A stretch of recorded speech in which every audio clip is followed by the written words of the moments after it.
Hey yo, what's up? My name is Mizzle. You're watching my channel Mizzle 14, and I'm here doing a review of Love and Marriage Huntsville Season 2, Episode 11. This is the last episode because next week will be the reunion. I don't know if it's going to be one part or two-part reunion, but it's going to be a reunion episode for Love and Marriage. And I said, oh, that's good to start a reunion to hash out anything that happened through the season because it was a lot, and they get to reveal what they need to say in the reunion special standing after the taping. So we'll see how that goes. So I'm looking forward to it. It's gonna be their first reunion special, so it might be some little challenges, but let's see how it goes. And as it continues with more seasons, it will get better, right?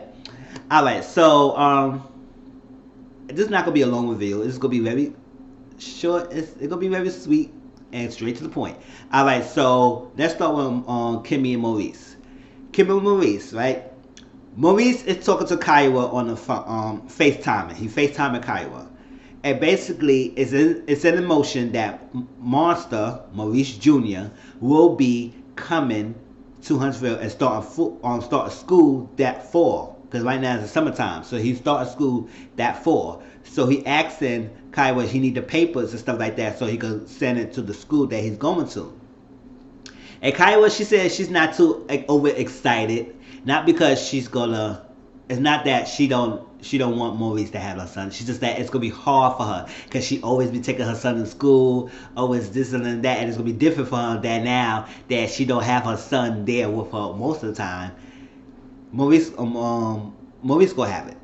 Now she did say that she wasn't able to find a job there yet at Huntsville, so she's not moving down there at the moment.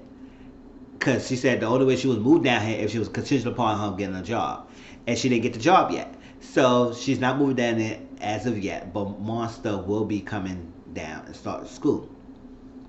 So she was like, all right, she was that uneasy. Then she was saying, oh, how's Sundays? How's it going to be going to church and stuff like that? He said, we got to think about going to church and all that stuff like that.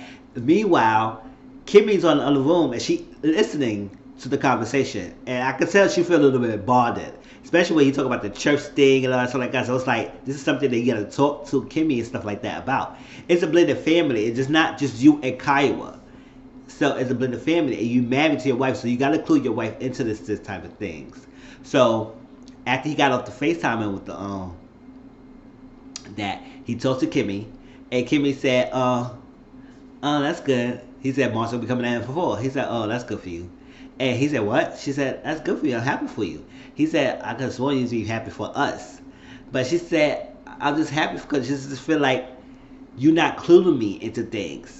And it feel like you leaving me laughing out. And he said, well, when you talk about it, it's like you just now talking to her about church and stuff like that. And that's something I should have been included in because you keep forgetting that it is a blended family. And he said he's right because he don't realize that he's not including her much. But he said he don't even know when to include. I said when you make important decisions regarding the uprooting your family, making different changes, you always gotta include your wife into that things. Bringing Monster down here, who gonna be living here, what's gonna be taken care of, what you gonna be doing, the school stuff, school arrangements, anything. Going to church like you said on Sundays to some level with the kids and all that stuff. Making sure you satisfying Kiowa, so like that. So it's like it's always you gotta include your wife. This is not a one-time thing. Yes, he's tunnel vision, and he's very tunnel vision to the point that he wants his son there. So which is fine. Nobody's is knocking you for doing that, Maurice. You just gotta make sure you include Kimmy and make sure the important decisions maker. It is not hard to understand where she's coming from. Include her. Have a conversation. You said, "Listen, Kiowa, I need to talk to my Kimmy about this, and we get back to you about the church and stuff like that. Well, we're gonna make sure we fix something. All right." So that was that. So later on, Maurice took his son to a trampoline sports type of bungee jumping area, and he talked to the son, and his son, it's like a typical boy. It's like that when you growing up and you go to school somewhere else, you don't want to live with your friends. It's like that. You like where you at. You comfortable where you at. So he basically told his father, he said, I don't want to come down here because I don't really like it down here, and I don't want to start school here. but it's already set in stone. He is starting school down in Huntsville, and just like that. So he said, okay, how about this? How about if we have my mother, come down and stay with you? He said, oh, that's not happening, because that would not work. That would not work. They get their own house and not stay in his house. But it is what it is. I don't think he made a big fuss of it. But he did say he didn't want to go. He didn't want to be there. He didn't like it there. Because I think the normal thing. He said he don't want to leave where he at. He's comfortable where he at. And he don't want to start all over being here. Because he got to make new friends, new school, a new environment. He may lose his friends over there where he at, his neighborhood. So it's like, I don't know. They're probably different from him. And way in Michigan, all the way from Michigan to Alabama. So we'll see how that goes, but he's starting school in the fall. Alright, that was that. Tisha and Marsaw. So Tisha's mother is in the house. Marsaw say, listen, I appreciate you, I thank you, but it's time to go. That's what basically he said. He said it's time to go. I have a conversation with my wife, your daughter, and she said, you gotta get out of here. You overstayed your welcome. And she said, you lying. You lying, Marsaw. Now my daughter would never say that to me. She would never say that. So Tisha came in, and Tisha said they had a conversation. They was talking everything, and it said it's like, we gotta have a conversation, and we gotta discuss this, and maybe it's a lot going on right now. But she never said anything about the mother leaving. She said it's just a lot going on. And Marsaw so hell-bent. He said, you doing too much, you doing it, you gotta go, you gotta go. It was going bantering back and forth. Like they both power playing and pushing and tugging Tisha to their side. Wanda said, that's my daughter, she would never kick me ass, she would do that, she don't need me, all that stuff, she stayed her ground, all that stuff. I'm not going anywhere, all that stuff, because she's helping with the kids. Tisha need the help. She said she need the help with the kids and help Tisha's out. So we got to discuss this and have a conversation and make sure we all come to the common agreement, a middle ground. But Marsaw is not having it. He don't want to have his mother-in-law staying there. Now, understand, yes, Tisha did say she had a problem that her mother, when we have a conversation, she keep barging in. Now, that is understandable. Like, yes, you're the mother and stuff like that, but when your daughter is having a conversation with her husband, you got to stay out of it. You can't keep barging in the room, keep interrupting them when they're talking, so like that, because that is kind of disrespectful. She's talking to her husband, and as long as he's not putting his hands on her, now he's not getting rowdy, then that's when you step in. Then you're going to say, you're not getting rowdy with my daughter here. But if they have a conversation, let them have it, and then you talk to your daughter afterwards. So like that. So I do agree with that. Yes, you just got to stay, don't make it too uncomfortable, because at the end of the day, it is their house. And you gotta respect their rules. Yes, she's not gonna disrespect you. She's not gonna kick you out because you her mother.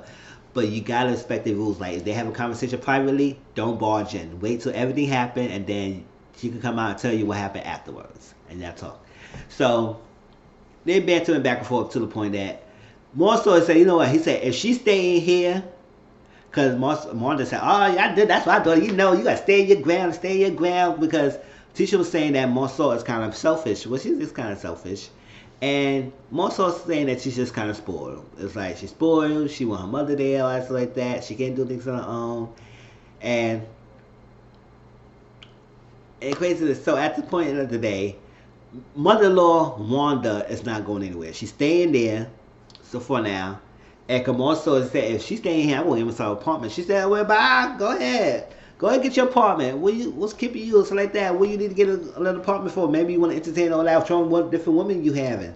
And he said, what is you going there? What you talking about?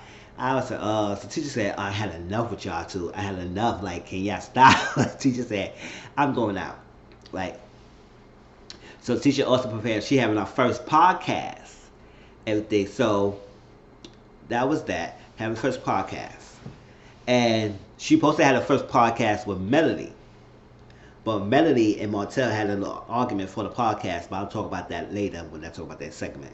But yeah, Tisha had a podcast and she brought Marsaw there. And she decided it's called Mommy Business. Wait, Boss Mommy, something like that, what it's called? Yeah, the Mommy Business Podcast. And basically they was talking about relationships. Um, we find out that Marcel and Tisha dated for a month, and then after the month, he proposed to her. I was like, that is a way quick. I was say for after a month you proposed to her, and I was like, wow, this makes it seem like you just lashed onto this girl like you didn't really, it was no love there yet. You just got her. You feel like you realize that was a trick. You realize you can control her. You can get to this is gonna be a docile type of woman. She gonna like what you gonna do. She gonna follow you. I think Marcel picked Letitia, in my opinion. I don't know if it's true or not. I think he picked her because he knew that he could have some kind of control over her.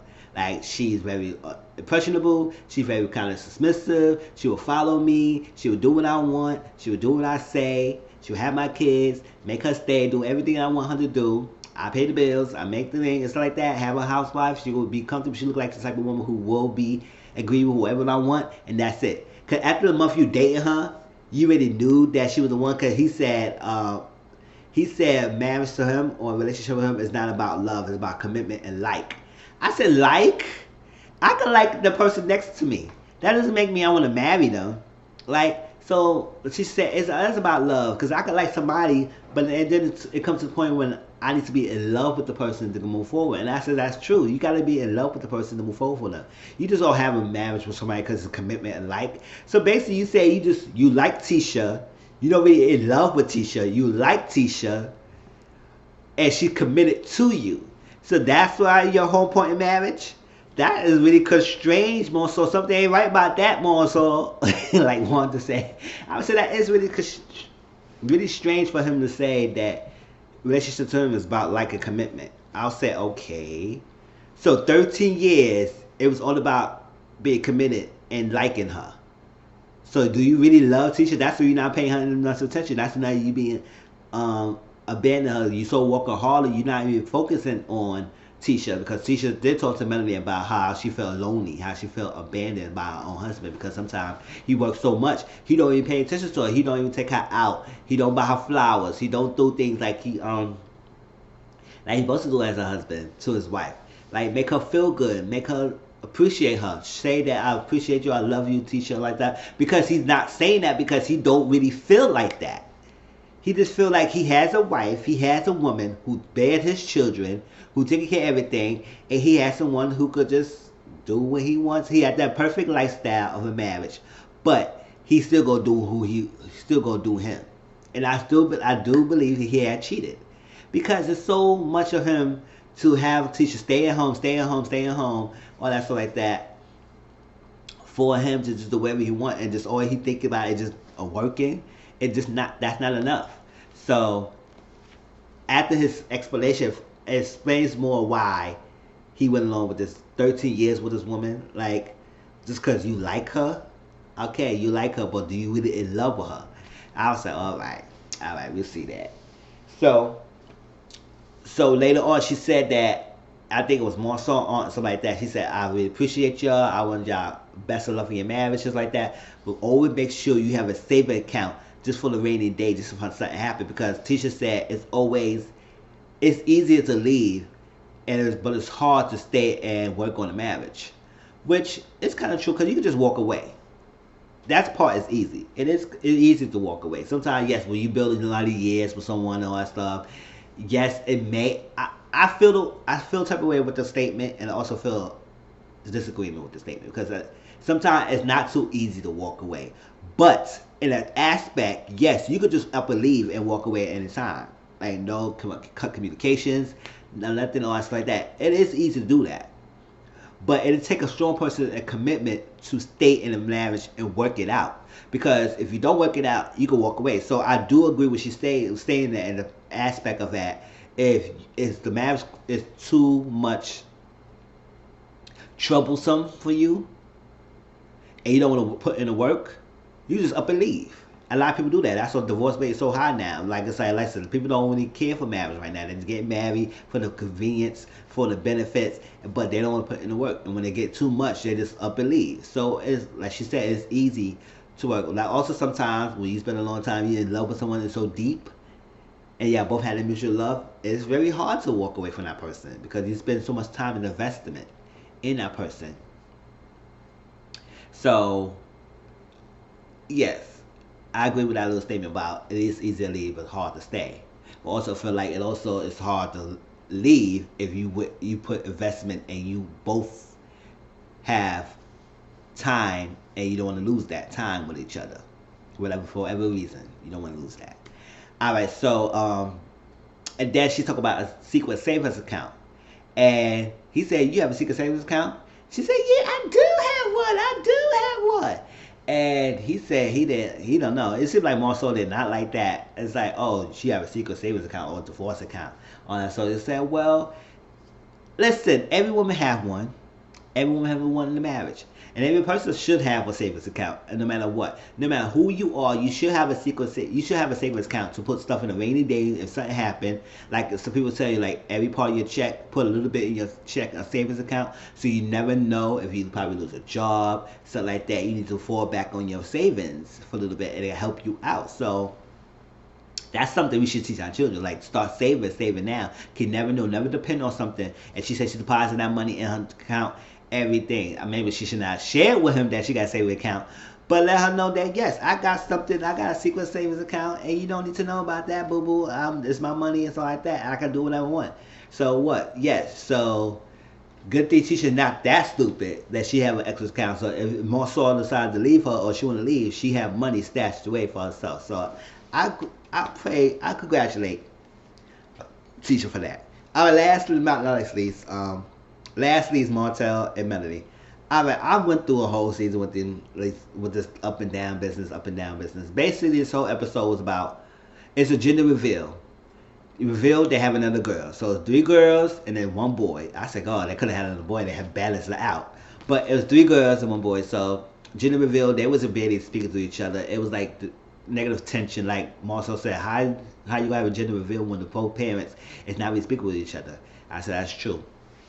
Melody decided to move out the house. She got out. She said, I had enough with this. That post did it for her. All that stuff.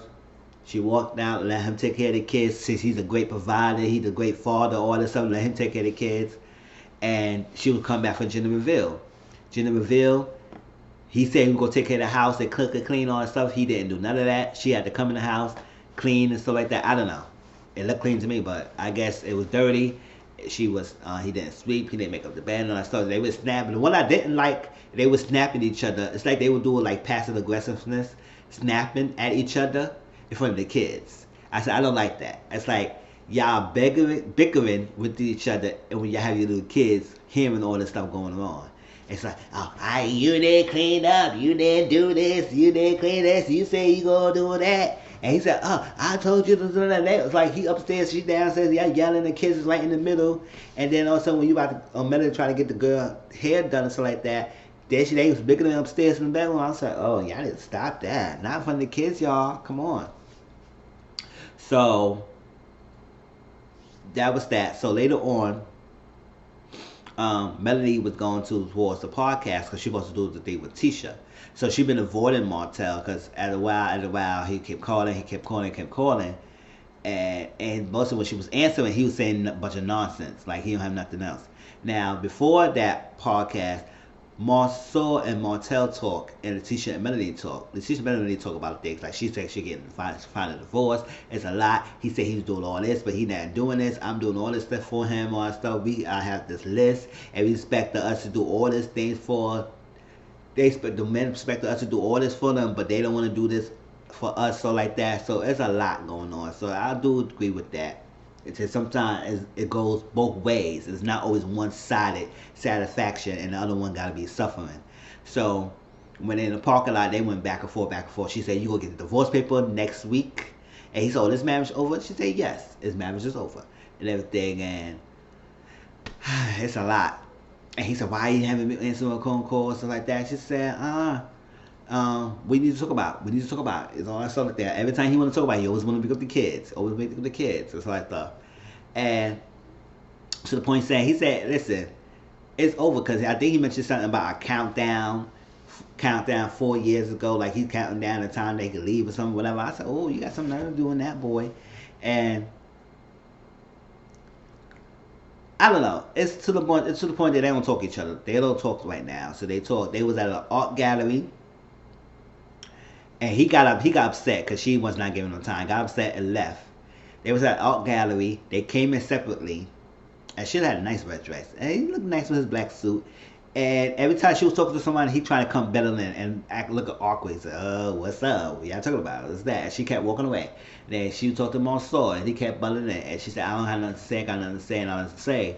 And then sitting there, she's staying out the window. Everybody's in their own little world, and that's it. That's how it ended. So next week will be the reunion special. Sorry, I ain't get much effort in Melanie Martell, but it seemed like they still together, and what I feel realized in social media and stuff like that. So all this going on, we don't know. But I wait for the reunion special, y'all. I can't wait to see how that go about. Please like, comment, subscribe to my channel. Tell me how y'all feel about this episode and all the couples as a whole. And I'll talk to y'all later. All right? Peace.